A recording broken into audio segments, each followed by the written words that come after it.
एक डाकू की आत्मकथा पर निबंध। लोग मुझे गुनाहगार, डाकू या लुटेरा कहते हैं, पर क्या कभी किसी ने मेरी कहानी सुनी? हर किस्से के दो पहलू होते हैं, एक वो जो दुनिया देखती है और दूसरा वो जो सिर्फ किरदार खुद जानता है। अखबारों की सुर्खियों में छाया हुआ वो डाकू मैं ही हूँ, जिसके नाम से पुलिस थानों में हलचल मची रहती है। आज मैं आपको अपनी कहानी सुनाना चाहता हूँ, एक डाकू की आत्मकथा जिसे शायद ही आपने कभी सुना होगा। मेरा बचपन किसी मखमली फर्श पर नहीं, बल्कि सड़क के किनारे झुग्गी बस्ती में बीता। मैंने गरीबी का दंश बचपन से ही झेला। हमेशा खाने के लिए तरसती आंखें और तन ढकने के लिए फटे पुराने कपड़े, बस यही मेरी पहचान थी। मेरे आसपास हर तरफ चोरी, जुआ और लूटपाट जैसे अवैध धंधे फल फूल रहे थे।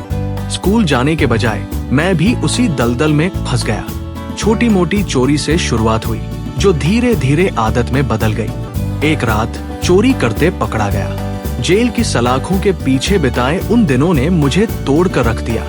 अंधेरा, बदबू और बेबसी का वो माहौल मुझे आज भी रातों में डरा देता है। जेल से छूटने के बाद बदला लेने की आग मेरे सीने में धधक रही थी। समाज ने जिसके ऊपर अपराधी का ठप्पा लगा दिया था, उसके पास अब खोने के लिए कुछ नहीं बचा था। मैंने चोरी से लूट की तरफ रुख किया। अपने साथियों के साथ मिलकर मैंने एक गिरोह बना लिया। हमारी योजनाएं सटीक होती थी। हम जल्दी वार करते थे और फरार हो जाते थे। शहर के अमीरों को निशाना बनाते थे, उन्हीं को जिन्होंने कभी मेरी गरीबी नहीं देखी। उनके चमचमाते घरों में घुसकर उनके धन को लूटना मेरे लिए एक तरह से बदला लेना था। कुछ समय के लिए पैसा खूब कमाया। महंगे कपड़े, शराब और जुए की मेजों पर दाव लगाना, ये सब मैंने किया। लेकिन ऐशो आराम के पीछे एक खौफ भी रहता था।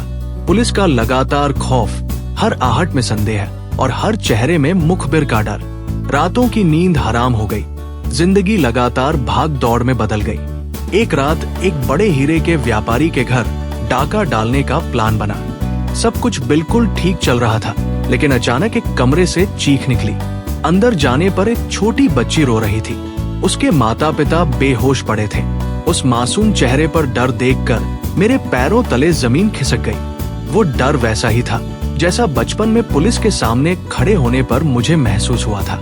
उस रात हम खाली हाथ लौटे।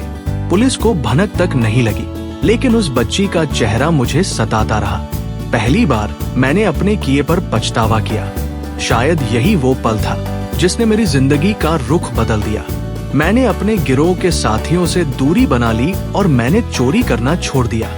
अब मेरी रातें चैन की नींद में कटती हैं, हालांकि पुलिस की तलाश अभी भी जारी है। मैं छोटे मजदूरों के लिए काम ढूंढने में मदद करता हूँ। कमाई ज्यादा नहीं है, लेकिन इतना तो हो ही जाता है कि पेट भर खाना मिल जाए और सिर छिपाने को छत मिल जाए। Like, comment and subscribe.